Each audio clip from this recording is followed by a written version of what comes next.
दोस्तों, सोचो अगर दुनिया के हर एक देश के ऊपर स्पेस में एक ऐसी सैटेलाइट लगी हो जो वहां के क्लाइमेट को कंट्रोल कर सकती हो, लेकिन फिर उसे कोई अपने मकसद के लिए कंट्रोल करके पूरे के पूरे शहरों को ही तबाह करने लग जाए। कुछ ऐसा ही होता है हमारी आज की इस कहानी में। तो कहानी की शुरुआत होती है और हमें बताया जाता है कि धरती पर अचानक से टेम्परेचर गिर जाने की वजह से मौसम में काफी ज्यादा बदलाव आ गया, जिससे पूरी धरती पर सुनामी और तूफान आने लगे और किसी किसी शहरों में तो हीट वेव भी बढ़ने लगी और इन सब से पूरी धरती पर तबाही मच गई, जिससे काफी ज्यादा लोग मरने लगे। इस सब को देखते हुए सारे देशों की सरकार ने मिलकर एक ऑर्गेनाइजेशन बनाई और सभी देशों के बड़े बड़े साइंटिस्ट ने मिलकर इस तबाही को रोकने के लिए हजारों सैटेलाइट को स्पेस में भेजा, जिनकी मदद से उस जगह के मौसम पर नजर रखी जा सके और वहां के क्लाइमेट को चेंज किया जा सके। और उनका ये मिशन बिल्कुल सफल रहा और सैटेलाइट के इस ग्रुप को डच बॉय का नाम दिया गया। यही डच बॉय पर नजर रखने के लिए एक स्पेस स्टेशन भी बना दिया गया। साथ ही हमें पता चलता है कि इस सबको प्लान करने वाले का नाम जैक था।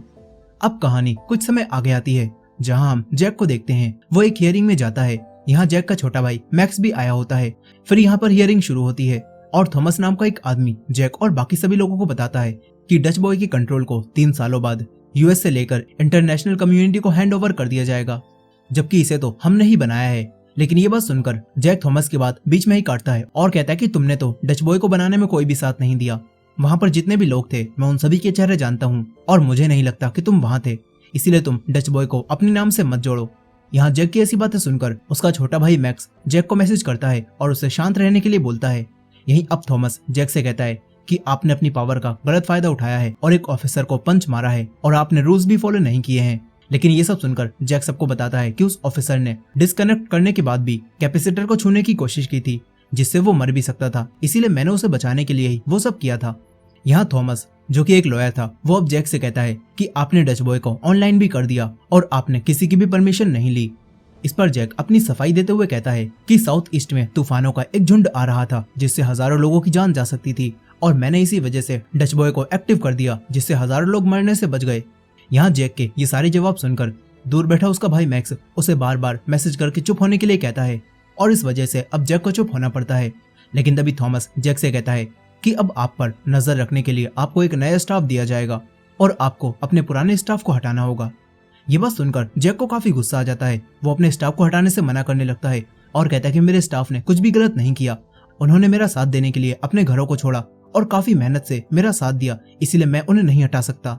यहाँ जैक ये सब बोल ही रहा था कि तभी सारे लॉयर अपना फैसला सुनाकर यहाँ से चले जाते हैं। इसके बाद मैक्स भी जैक से मिलता है और कहता है कि तुम्हारी इन सारी हरकतों के बाद तो अब मैं भी तुम्हारी मदद नहीं कर पाऊंगा। साथ ही यहाँ पर मैक्स जैक को बताता है कि अब मुझे ही डच बॉय का नया इंचार्ज बना दिया गया है।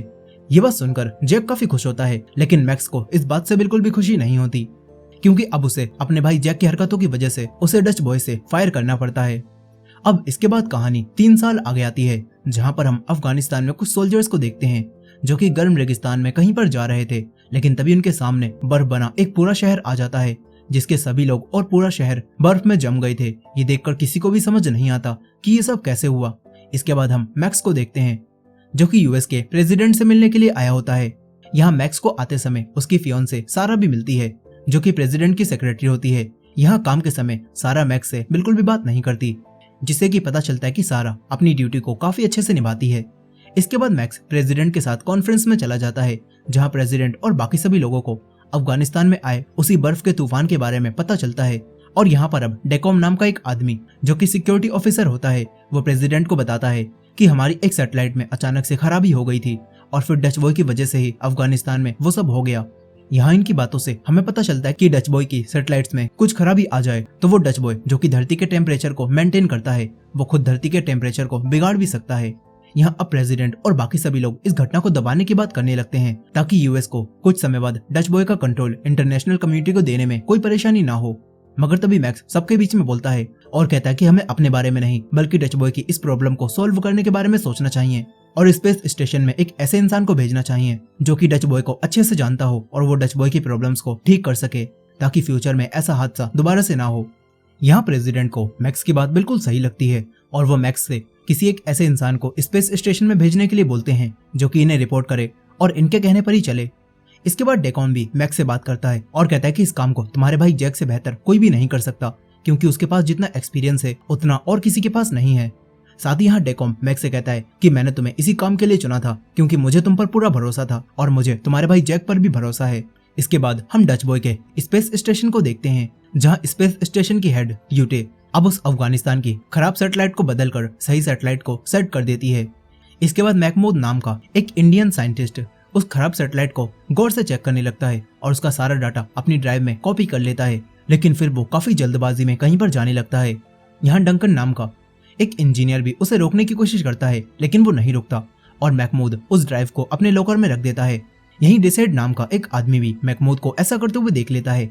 अब महमूद यहाँ से जाने लगता है, लेकिन तभी स्पेस स्टेशन की एयरलॉक अपने आप ही खुल जाते हैं, जिससे महमूद स्पेस में चला जाता है और इस एक्सीडेंट में उसकी जान चली जाती है। वहीं दूसरी तरफ धरती पर मैक्स अब जैक के घर आता है। यहाँ जैक की बेटी हैना मैक्स को देखकर काफी खुश होती है और मैक्स से बातें करने लगती है, मगर तभी जैक यहाँ पर आता है और वो मैक्स से गुस्सा होने की वजह से अपनी बेटी हैना को मैक्स से बात करने से मना करता है और अंदर भेज देता है। यहाँ मैक्स अपने भाई जैक से बात करने की कोशिश करता है, लेकिन जैक मैक्स के उसे डच बॉय से हटाने की वजह से अभी भी गुस्सा होता है और वो मैक्स से बात करने से मना करने लगता है। मगर तभी मैक्स जैक को बताता है कि डच बॉय में अब खराबी आ गई है, जिस वजह से अफगानिस्तान का एक पूरा शहर बर्फ में जम गया। साथ ही मैक्स जैक को बता देता है कि कल ही स्पेस स्टेशन के एयरलॉक भी खुद ही खुल गए और उस एक्सीडेंट में एक साइंटिस्ट भी मर गया। ये सारी बातें सुनकर जैक काफी हैरान होता है। उसे समझ नहीं आता कि डच बॉय में अचानक से इतनी खराबी कैसे आ गई। यहाँ मैक्स जैक को स्पेस स्टेशन में जाकर डच बॉय में आई खराबी को ठीक करने के लिए रिक्वेस्ट करने लगता है और अब जैक भी स्पेस स्टेशन में जाने के लिए मान जाता है, लेकिन वो मैक्स से कहता है कि मैं तुम्हारा ऑर्डर फॉलो नहीं करूंगा, चाहे कुछ भी हो जाए। वहीं दूसरी तरफ हम चाइना के एक साइंटिस्ट चैंग को देखते हैं, जो कि अफगानिस्तान की सैटेलाइट के बारे में कुछ चेक कर रहा था। तभी चैंग को कुछ पता लगता है और वो तुरंत ही मैक्स से कांटेक्ट करने की कोशिश करता है। इसके बाद जब चैंग मार्केट से कुछ सामान खरीद कर आ रहा होता है, तो तभी अचानक से जमीन के नीचे से आग निकलने लगती है। चैंग तुरंत ही अपनी कार में बैठता है और यहाँ से भागने लगता है। यहाँ चैंग आग से बचते बचते आगे बढ़ता है और देखते ही देखते ये पूरा हांगकांग शहर तबाह होने लगता है और बड़ी बड़ी बिल्डिंग्स पल भर में गिर जाती हैं। ये देखकर चैंग काफी डर जाता है। तभी चैंग किसी तरह से बचता हुआ एक ब्रिज पर आता है और अपनी जान बचा लेता है, लेकिन इस सब में हांगकांग शहर पूरी तरह से तबाह हो जाता है। इस तरफ अब जैक भी अपने मिशन पर जाने की तैयारी कर रहा था। तभी यहाँ पर उसकी बेटी हैना उससे हांगकांग में हुए उसी हादसे के बारे में पूछती है, लेकिन यहाँ पर जैक उससे ज्यादा कुछ भी नहीं बताता और कहता कि ये सब गैस पाइप खराब हो जाने की वजह से हुआ था। लेकिन यहाँ पर अब हैना अपने डैड जैक से कहने लगती है कि आप स्पेस स्टेशन में मत जाओ। हैना को काफी डर लग रहा होता है क्योंकि उसने जैक और मैक्स की सारी बातें सुन ली थी, लेकिन यहाँ जैक अपनी बेटी से प्रॉमिस करता है कि वो वहां से वापस लौटकर जरूर आएगा। ये सब सुनने के बाद अब हैना भी अपनी मॉम के पास चली जाती है और जैक भी स्पेस स्टेशन पर जाने लगता है। फिर काफी सालों बाद स्पेस में आकर जैक को काफी खुशी होती है। यह अब जैक स्पेस स्टेशन में आ जाता है और यूटे से मिलता है। जैक यूटे से मिलते ही बिना कुछ बातें करे स्पेस स्टेशन को ऑब्जर्व करता है और फिर उसकी कमियां यूटे को बताने लगता है। जैक यूटे से कहता है कि अब मुझे तुम्हारी चीफ से बात करनी होगी। इस पर अब यूटे जैक को बताती है कि मेरा ही 1 साल पहले प्रमोशन हो गया है और मैं ही अब यहाँ की चीफ हूँ। जैक ये बात सुनकर शांत हो जाता है। इसके बाद जैक यहाँ के बाकी स्टाफ से भी मिलता है, जहाँ डंकन और बाकी सभी लोग जैक को बिना पहचाने ही उसे उल्टा सीधा बोलने लगते हैं। तभी यूटे सबको बताती है कि ये जैक हैं जिन्होंने डच बॉय को बनाया है। ये सब सुनकर सभी लोग शांत हो जाते हैं। इसके बाद जैक सबसे कहता है कि अब हमें सबसे पहले 3 सिचुएशंस को एक्सप्लेन करना होगा। महमूद की डेथ, अफगानिस्तान में बर्फ का जमना और हांगकांग में हुआ वो एक्सीडेंट। हांगकांग में हुए एक्सीडेंट की बात सुनकर डंकन जैक से कहता है कि हांगकांग में तो गैस एक्सप्लोजन हुआ था, मगर जैक डंकन से कहता है कि वो तो आम लोगों का मानना है, लेकिन मुझे पता है कि वो डच बॉय में खराबी आने की वजह से ही हुआ है। ये सब बोलने के बाद जैक तुरंत ही अपना काम करने लग जाता है। वहीं धरती पर हम मैक्स को देखते हैं, जो कि सारा के साथ था और वो दोनों अपना अच्छा टाइम स्पेंड कर रहे थे। लेकिन तभी मैक्स के पास उसके दोस्त चैंग की कॉल आती है और चैंग मैक्स को बताता है कि हांगकांग में गैस पाइप फटने की वजह से पहले ही काफी गर्मी थी और जब मैंने सैटेलाइट पर ये चेक करने की कोशिश की तो अब मैं सैटेलाइट को एक्सेस नहीं कर पा रहा हूँ। ये बात सुनकर मैक्स भी सभी सैटेलाइट्स को एक्सेस करने की कोशिश करता है, लेकिन अब उसे भी किसी ने ब्लॉक कर दिया था। ये जानकर मैक्स और चैंग दोनों ही हैरान रह जाते हैं। तभी चैंग मैक्स से कहता है कि अगर डच बॉय फेल हो गया तो जियोस्टॉर्म आ जाएगा, जिससे पूरी दुनिया का मौसम पूरी तरह से बदल जाएगा और जगह जगह तूफान आने लगेंगे, जिससे पूरी दुनिया ही खत्म हो जाएगी। ये सब सुनकर मैक्स काफी हैरान होता है। वो तुरंत ही न्यूज देखने लगता है। वहीं चैंग भी अब हांगकांग में हुए उसी एक्सीडेंट के बारे में और पता लगाने की कोशिश कर रहा था, लेकिन तभी अचानक से उसके ऑफिस की लाइट चली जाती है और काफी सारे लोग गन लेकर चैंग के पास आने लगते हैं। ये देखकर चैंग वहीं पर छुप जाता है। वहीं स्पेस स्टेशन में अब जैक उस सैटेलाइट के बारे में पता लगाने लगता है जो कि अफगानिस्तान में खराब हो गई थी, जिससे वहां का मौसम तुरंत ही बदल गया। इस तरफ मैक्स भी अब अपनी एक दोस्त डेना के पास आता है और उससे कहता है कि मेरे होलो फ्रेम में कुछ गड़बड़ हो गई है, जिस वजह से मैं किसी भी सैटेलाइट को एक्सेस नहीं कर पा रहा हूँ और मुझे किसी की भी जानकारी नहीं मिल पा रही। ये बात सुनकर डेना मैक्स के होलो फ्रेम को चेक करने लगती है और वो मैक्स को बताती है कि किसी ने तुम्हें बिना बताए ही सिस्टम से ब्लॉक कर दिया है। ये सारी बातें जानने के बाद मैक्स जैक से भी कांटेक्ट करता है। यहाँ डेकॉम भी जैक से पहले बात करता है और उससे कहता है कि मैंने इस प्रोग्राम के लिए काफी मेहनत की है, इसीलिए अब हम फेल नहीं हो सकते। फिर यहाँ पर मैक्स जैक से अकेले में बात करता है और उसे बताता है कि मेरा डच बॉय का एक्सेस किसी ने ब्लॉक कर दिया है। साथ ही मैक्स जैक से कहता है कि मुझे ऐसा लगता है कि हांगकांग में जो एक्सीडेंट हुआ था वो भी सैटेलाइट की खराबी की वजह से ही हुआ है। यहाँ जैक को भी ये बात बिल्कुल सही लगती है और वो तुरंत ही हांगकांग की सैटेलाइट को चेक करने के लिए बोलने लगता है। यही बातें करते करते इन दोनों की आपस में लड़ाई हो जाती है और हमें पता चलता है कि इन दोनों भाइयों की आपस में नहीं बनती। यहाँ अब मैक्स जैक को काफी सुनाने लगता है और कहता है कि मैंने छोटे होने के बावजूद भी हमेशा तुम्हारा साथ दिया है और मैंने ही हर बार तुम्हें मुसीबतों से बाहर निकाला है। इसके बाद जैक और बाकी सभी लोग हांगकांग की सैटेलाइट को चेक करने के लिए स्पेस स्टेशन में लाने लगते हैं, लेकिन तभी मशीन में कुछ खराबी आ जाती है और वो सैटेलाइट इधर उधर घूमने लगती है, जिससे अब सैटेलाइट पूरी तरह से खराब हो जाती है और साथ ही सैटेलाइट की सारी हार्ड ड्राइव भी खराब हो जाती हैं। ये देखकर सभी लोग काफी परेशान हो जाते हैं। तभी डेसेट नाम का वही आदमी जैक और बाकी सभी लोगों को महमूद के मरने की एक वीडियो दिखाता है और कहता है कि जो पैनल्स उड़ गए थे उन सभी के अंदर ड्राइव थी और किस्मत से अभी भी स्पेस में एक टावर पर एक पैनल अटका हुआ है। ये बात जानकर जैक तुरंत ही स्पेस में जाकर उस पैनल से ड्राइव लाने के बारे में बात करता है। इसके बाद यूटे और जैक दोनों स्पेस में उस ड्राइव को लेने चले जाते हैं। यहाँ जैक और यूटे उस पैनल को स्पेस स्टेशन में ले जा ही रहे थे, लेकिन तभी अचानक से जैक का स्पेस शूट अपने आप ही काम करने लगता है और जैक उसे कंट्रोल नहीं कर पाता। यहाँ जैक अब काफी बुरी तरह से स्पेस स्टेशन से टकराने लगता है और जैक स्पेस में गिरने वाला था, लेकिन तभी जैक अपने सूट पर कंट्रोल करता है और वो एक चीज को पकड़ लेता है जिससे वो स्पेस में गिरने से बच जाता है। इसके बाद यूटे जैक को वापस लेकर आती है, लेकिन अब वो पैनल जैक के हाथ से छूट चुका था। यहाँ अब स्पेस स्टेशन में अंदर आते ही जैक यूटे को वही ड्राइव दिखाता है और कहता है कि मैंने पैनल को छोड़ने से पहले ही ये ड्राइव उसके अंदर से निकाल ली थी। अब तभी यहाँ पर बाकी सभी लोग भी आ जाते हैं, मगर यहाँ पर जैक यूटे के अलावा किसी और को ड्राइव के बारे में कुछ भी नहीं बताता और फिर उनके चले जाने के बाद जैक यूटे से कहता है कि जरूर किसी न किसी ने जानबूझकर मेरा सूट खराब किया था और यहाँ पर कोई तो ऐसा मौजूद है जो कि मेरी जान लेना चाहता था। इसके बाद जैक और यूटे उस ड्राइव को चेक करने लगते हैं और इन्हें पता चल जाता है कि वो डोर जिनके खुलने की वजह से महमूद मारा गया था वो किसी ने जानबूझकर खोले थे। ये बात जानकर जैक काफी हैरान होता है। जैक को कुछ भी समझ नहीं आता कि आखिर यहाँ पर कौन है जो ये सब कर रहा है। वहीं धरती पर मैक्स भी अब सारा के साथ चैंग से मिलने एक रेस्टोरेंट में आता है, क्योंकि चैंग को कुछ पता चल गया था और चैंग ने ये बात बताने के लिए ही मैक्स को यहाँ पर बुलाया होता है। लेकिन यहाँ पर अब जैसे ही चैंग इनके पास आने लगता है तभी एक आदमी उसे धक्का देता है और उसका एक कार से एक्सीडेंट हो जाता है। यहाँ सारा उस कार को रोकने की कोशिश करती है, लेकिन वो ऐसा नहीं कर पाती। यहीं चैंग मरते मरते मैक्स से कहता है ज़्यूस, और चैंग इसके आगे कुछ बोल पाता इससे पहले ही उसकी डेथ हो जाती है। इसके बाद तुरंत ही जैक भी मैक्स से बात करने के लिए उसे बुला लेता है। यहाँ जैक मैक्स से माफी मांगता है और साथ ही मैक्स जैक को कुछ पुरानी बातें याद दिलाने लगता है और कहता है कि तुम्हें वो समय याद है जब हमारे डैड हमें फिशिंग पर ले गए थे और उन्होंने अपना फोन भी पानी में गिरा दिया था। साथ ही यहाँ पर जैक मैक्स को कुछ और बातें भी बताने लगता है। ये सब सुनकर मैक्स को काफी अजीब लगता है और वो समझ जाता है कि जैक कोड वर्ड में उसे कुछ बताने की कोशिश कर रहा है। फिर इसी बात को समझने के लिए मैक्स अपनी दोस्त डेना के पास आता है और उसे भी अपने बचपन में बनाया हुआ वही कोड बताता है जिससे ये लोग सीक्रेट बात करते थे। खैर वो कोई ऐसा लंबा चौड़ा कोड नहीं था, इन्हें बस हर 3 वर्ड को मिलाना होता था जिससे एक नया वाक्य बन जाता था और वही इनकी मेन बात होती थी। यहाँ अब ये दोनों भी जैक की बातों का मतलब समझने के लिए ऐसा ही करते हैं और तभी इन्हें पता चलता है कि जैक कह रहा था कि सरकार में कोई गद्दार छुपा हुआ है।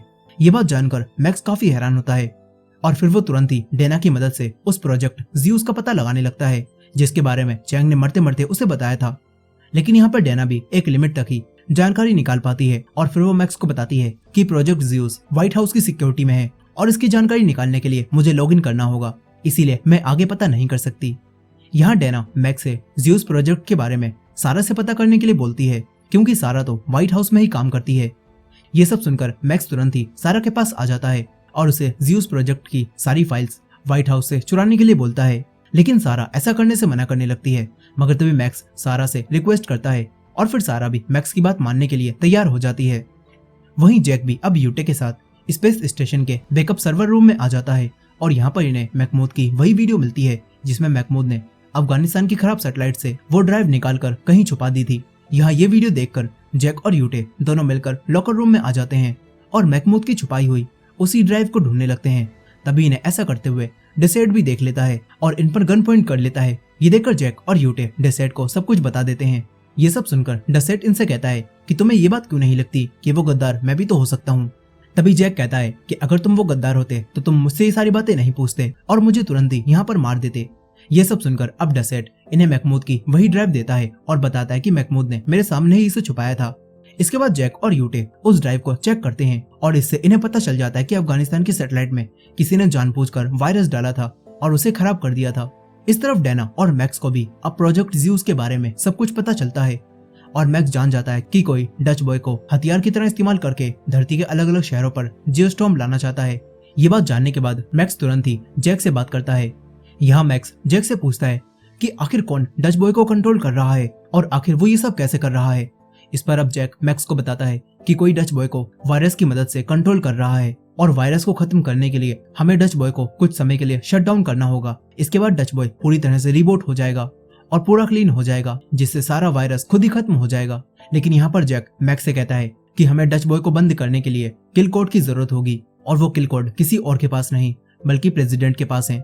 ये सुनकर मैक्स तुरंत ही कहता है कि फिर तो हमें ये बात प्रेसिडेंट को बतानी चाहिए, मगर जैक उसे ऐसा करने से मना कर देता है और बताता है कि किसी ने जानबूझकर डच बॉय के बैकडोर को लॉक कर दिया है और बैकडोर के बारे में सिर्फ प्रेसिडेंट ही जानते थे और क्योंकि उनके पास ही किल कोड है तो उनकी मदद के बिना अब हम इस वायरस को हटा भी नहीं सकते।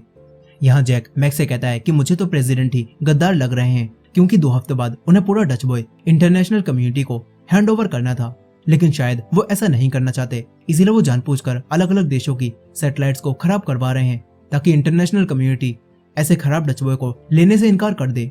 ये सब बताकर जैक मैक्स को प्रेसिडेंट को कुछ भी बताने से मना करने लगता है। यहाँ मैक्स को भी ये सारी बातें बिल्कुल सही लगती हैं।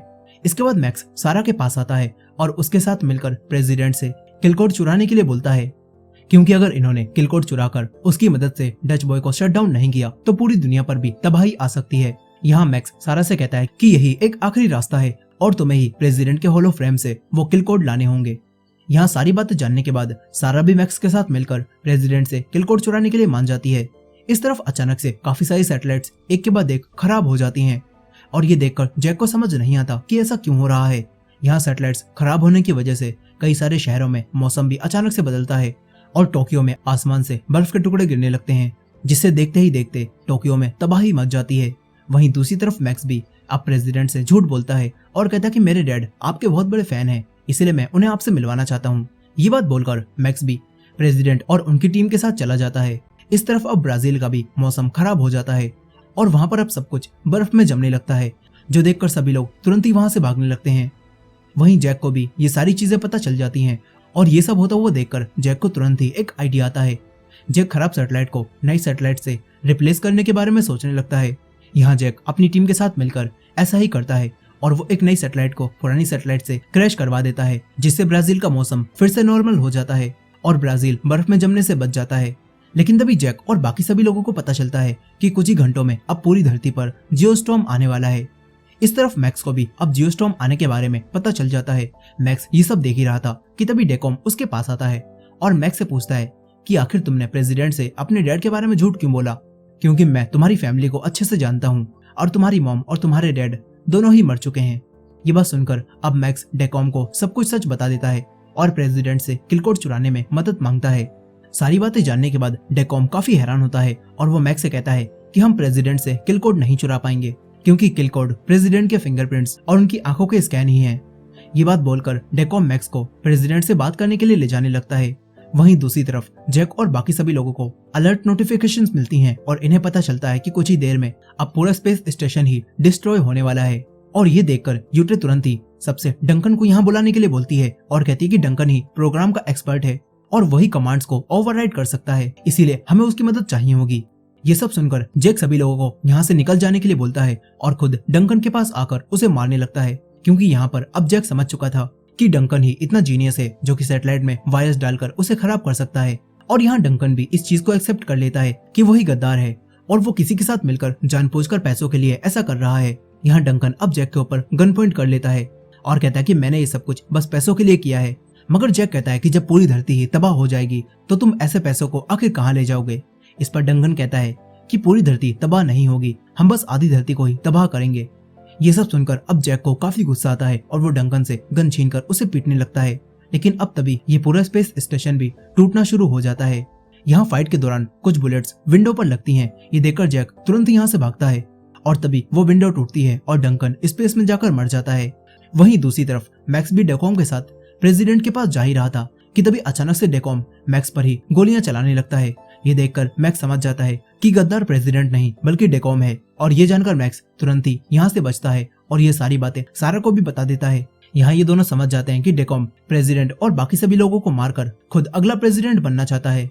यहाँ ये सब जानकर मैक्स सारा से कहता है कि अब तुम्हें ही सबसे मुश्किल काम करना होगा, जो कि है प्रेसिडेंट को किडनैप करना, ताकि हम उन्हें ये सब कुछ बता सकें। ये बात सुनकर सारा मैक्स से कार लाने के लिए बोलती है और खुद हवा में फायर कर देती है और कहती है कि मुझे गनमैन दिखा है जो कि हमला कर सकता है। ये सुनकर सिक्योरिटी तुरंत ही अलर्ट हो जाती है और वो लोग प्रेसिडेंट को यहाँ से ले जाने लगते हैं। तभी मौके का फायदा उठाकर सारा प्रेसिडेंट को किडनैप कर लेती है और उन्हें मैक्स के पास ले आती है। फिर ये दोनों प्रेसिडेंट को यहाँ से लेकर भागने लगते हैं। यहीं अब स्पेस स्टेशन खराब होने की वजह से वो सैटेलाइट्स भी खुद ही खराब होने लगती हैं और धरती के अलग अलग हिस्सों पर बड़े बड़े टोर्नेडो आने लगते हैं। यहाँ डेकॉम भी अपने आदमियों के साथ मिलकर प्रेसिडेंट को मारने के लिए उनका पीछा करने लगता है। वहीं गाड़ी में मैक्स प्रेसिडेंट को डेकॉम की सच्चाई और डच बॉय में वायरस आने के बारे में सब कुछ बता देता है, जो सुनकर प्रेसिडेंट काफी हैरान होते हैं। यहीं अब डच बॉय के खराब होने की वजह से हर एक शहर का क्लाइमेट चेंज होने लगता है। वहीं डेकॉम के लोग सारा और मैक्स का पीछा करते हैं और प्रेसिडेंट को मारने के लिए उन पर गोलियां चलाने लगते हैं। तभी सारा अपनी कार को रिवर्स करती है और फिर डेकॉम के उन लोगों को शूट करके खत्म कर देती है। वहीं दूसरी तरफ जैक की बेटी हैना और जैक की वाइफ को भी जैक के स्पेस स्टेशन में फंसे होने के बारे में पता चल जाता है और उन्हें ये बात भी पता चल जाती है कि वो स्पेस स्टेशन अब तबाह हो रहा है। इस तरफ यूटे सभी लोगों के साथ अब धरती पर वापस आने लगती है और वो जैक से भी अपने साथ चलने के लिए बोलती है, लेकिन जैक यहाँ से जाने से मना करने लगता है और कहता है कि मुझे यहीं रुककर किल कोड से डच बॉय को शट डाउन करना होगा ताकि हम जियोस्टॉर्म को आने से रोक सकें। यहाँ जैक यूटे का होलोफ्रेम लेकर उसे यहाँ से भेज देता है। वहीं दूसरी तरफ डेकॉम को प्रेसिडेंट की कार आती हुई दिखाई देती है और डेकॉम उस कार को मिसाइल से शूट कर देता है और समझता है कि उसने प्रेसिडेंट को मार दिया। मगर तभी सारा उसके पीछे से आकर डेकॉम पर गन पॉइंट कर लेती है और हमें पता चलता है कि सारा ने ये सब कुछ प्लान कर लिया था और कार के अंदर कोई भी नहीं था। यहाँ अब पुलिस भी तुरंत यहाँ पर आ जाती है और वो डेकॉम को अरेस्ट कर लेती है। लेकिन डेकॉम प्रेसिडेंट से कहता है कि मैं बस पहले की तरह ही अमेरिका को पूरी दुनिया पर राज करता हुआ देखना चाहता था, इसीलिए मैंने ये सब किया था। यहाँ डेकॉम की बातें सुनकर मैक्स को अब गुस्सा आने लगता है और वो डेकॉम के एक पंच मारता है और फिर प्रेसिडेंट के साथ यहाँ से चला जाता है।